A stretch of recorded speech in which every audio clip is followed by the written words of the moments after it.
guitar players, Larry Tamanini here, back again with LT Jazz Guitar under 5 minutes, and I'm here today to talk about comping for yourself while you're playing. This is something that you can do by yourself, and it's something that's going to make your playing sound much more fuller, stronger, and it's really going to help you in a lot of situations, whether you're playing by yourself or with a rhythm section.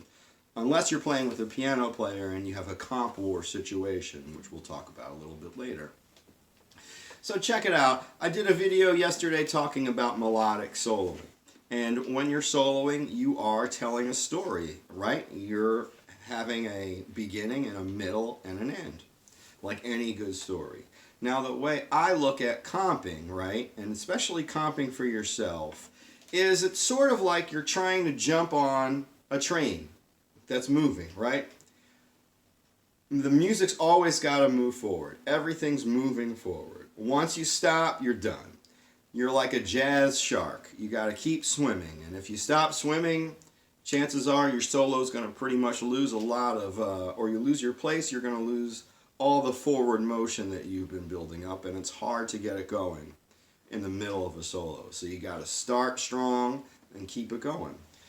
So, all right, so I look at when you're comping for yourself as like, you know, you're telling a story, and when I'm playing by myself, I look at when I play that chord is going to be like a period, an exclamation part, a point, hopefully not a question mark, right? You don't want to have too many question marks while you're playing. And, you know, when you're having a hard time comping, I got a message yesterday from someone that said they have a very difficult time comping while they're playing and keeping the form. They all go hand in hand. If you have a difficult time keeping form, this is a great exercise for you to do. But you want to start in 8-bar increments. I believe one of the biggest problems guitar players face in the beginning is they look at the song, the whole song, right? You don't want to think of the whole 32 bars. You have to cut it up. And like even in 8 bars, you cut it up. But let's just take those first 8 bars, right? So I'm going to start out by just sort of playing the chord that's going first, that's happening before the C minor in the key of G minor here. We're playing Autumn Leaves. So I'm going to think about that 5 going to C as I'm playing my line. So if I'm playing, it would be like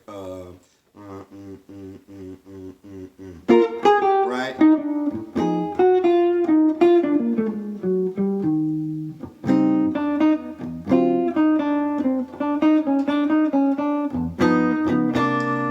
So right there, I took the first 8 bars and I played lines within the changes, and when I felt like I had come to the end of the phrase, I hit the chord to kind of signal like, hey, this is the end of my statement. I'm going to be moving on now. This is a topic that I think doesn't get talked about enough in jazz guitar, but it's something extremely, extremely important. So check it out. You know, you're playing. You want to take the first 8 bars, and the most important thing to do is to have a lot of reps.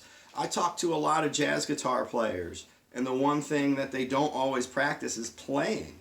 If you don't practice playing and comping for yourself, how do you expect to do it? There's no magical John Coltrane fairy that's going to come down while you're sleeping and sprinkle swinging dust on you, you know, so you can like get the form and you magically wake up and be like, well, I played a couple of choruses through giant steps. I think I did my work. You have to do this a lot. You know, you want to think maybe like 10 times, go take these 8 bars, go through it 5 to 10 times, and you'll notice a difference every time. So check it out. Comping while you're playing. You're trying to hit a moving target, and it's always moving forward. Once you get your forms together, it's going to be easier. And just think of it like you're talking to someone. When you're done your phrase, you use a chord to punctuate your line. So check it out. I hope everybody dug this. I really love doing these videos. Thank you for all the likes and shares and subscribes. And if you like what I'm doing, please go ahead, hit that subscribe button, and I'll be back to give you some more content shortly. Bebop. Take it easy.